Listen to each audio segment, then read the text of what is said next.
Cosby once said, "You can turn painful situations around through laughter. If you can find humor in anything, you can survive it."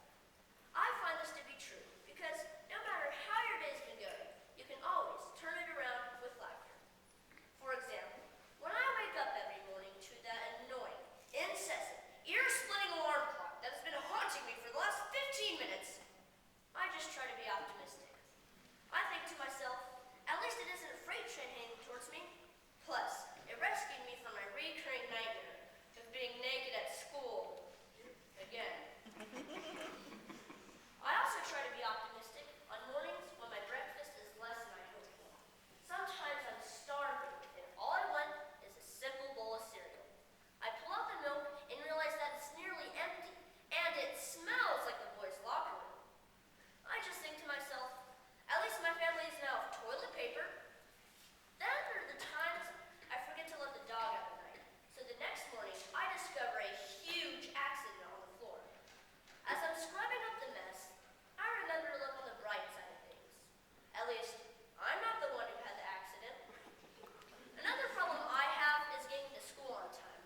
But when I get to school late, I just consider it another opportunity to expand my autograph collection of the school staff.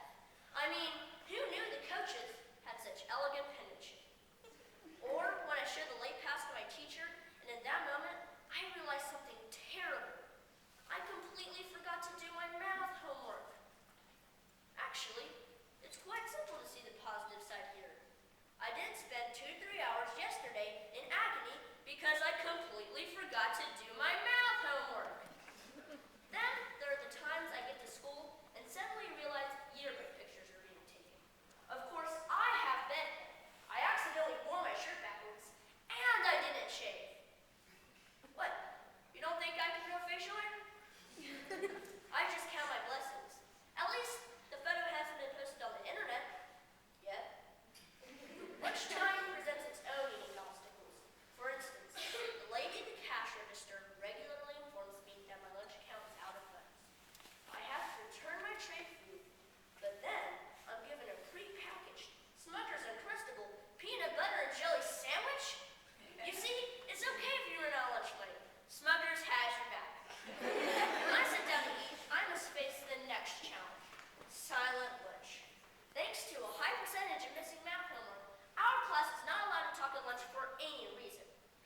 Fortunately, there are still ways to communicate. I consider this an excellent opportunity to brush up on my universal sign language. Besides,